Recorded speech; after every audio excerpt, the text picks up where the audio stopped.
হায়রে মানুষ বেঁচে থাকতে তিরস্কার করে আর মারা গেলে প্রশংসা করে, এটাই মনে হয় মানুষের নীতি। আসসালামু আলাইকুম, কেমন আছেন সবাই? আশা করি ভালোই আছেন। আলহামদুলিল্লাহ, আপনাদের বোন আমিও ভালো আছি।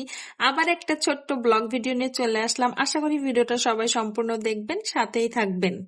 আজকে কিন্তু রান্না বাড়া হবে, আর রান্না বাড়াটা মানে রোস্ট রান্না হবে, আর পুরো রেসিপিটাই থাকবে। অবশ্যই মনোযোগ দিয়ে দেখবেন আর কান দিয়ে শুনবেন কথাগুলো, যে কি কথা আপু বলতেছে। আমি রেসিপির কথা কিছুই বলবো না, আমি যেভাবে রান্না করছি ওভাবেই দেখাইছি, আপনারা দেখে বুঝে নিবেন আর কেমন হয়েছে সেটাও জানাবেন।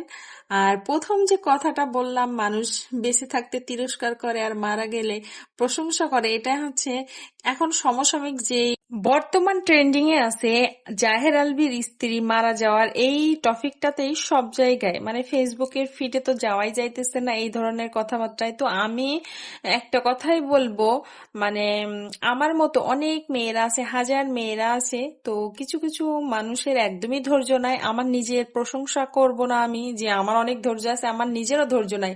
কিন্তু আমি কোনো সময় মানে ভুল পথে পরিচালনা হতে চাই না, এইটা আমার মনকে সবসময়ই বলি। কারণ আমার যদি কিছু হয়ে যায়, তাহলে আমার বাচ্চা দুইটার কি হবে? আমি তো চলেই যাব, বেঁচে যাব, কিন্তু আমার হাজবেন্ড থাকবে, সে নিশ্চয়ই দ্বিতীয়বার বিয়ে শাদী করবে। তখন কি আমার বাচ্চাদের সেই আগের মতন করেই ভালোবাসবে? এই কষ্টটাই না বুকের মধ্যে সারাক্ষণ খালি বাজতে থাকে। আর এই কথা চিন্তা করেই কিন্তু কখনোই কোনো কিছু করার চিন্তা ভাবনাও, মানে চিন্তাতেও নিয়ে আসি না। সংসারে অশান্তি সবারই আছে, আমি বলবো যে আমি খুব সুখে আছি, আমার সংসারে ঝগড়া অশান্তি নাই। স্বামী স্ত্রী মানেই তো ঝগড়া অশান্তি হবে, ভালোবাসা হবে, এটাই হচ্ছে স্বামী স্ত্রীর সম্পর্ক। তাই বলে স্বামী স্ত্রী দুইজন ঝগড়া করে, রাগ করে, স্বামীর উপরে রাগ করে, নিজের বাচ্চাকে অবহেলা করে দুনিয়া থেকে চলে যেতে হবে, এটা কোনো সমাধান নয়।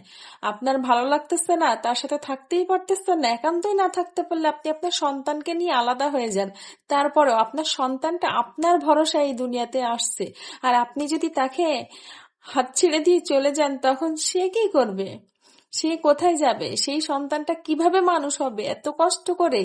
10 মাস 10 দিন গর্ভে রেখে যাকে কষ্ট করে জন্ম দিলেন, পৃথিবীর আলো দেখালেন, তাকে কিভাবে এই অন্ধকারে একা রেখে চলে যাবেন আপনি? হ্যাঁ, এই কথাগুলো একটু চিন্তা করবেন। সন্তানের কথা আগে চিন্তা করবেন, তারপরে নিজের সুখটা খুঁজবেন। সবসময় নিজের সুখটা দেখতে গেলে হবে না। সন্তান হওয়ার পরে অনেক কিছু স্যাক্রিফাইস করতে হয়। বেশিরভাগ মেয়েদেরকেই স্যাক্রিফাইসটা করতে হয়। তো আমার মনে হয় ভুলভাল সিদ্ধান্ত নিবেন না। ঠিক আছে, সন্তানের মুখের দিকে তাকিয়ে লড়াই করতে শিখুন, নিজে একা বাঁচতে শিখুন, সন্তানকে নিয়ে বাঁচতে শিখুন। যে সবসময় যে একজনের উপর নির্ভর করেই থাকতে হবে এমন তো কোনো কথা না। যাই হোক, সবাই ভালো থাকবেন। অনেক অনেক কথা হলো, দোয়া করবেন। আল্লাহ হাফেজ।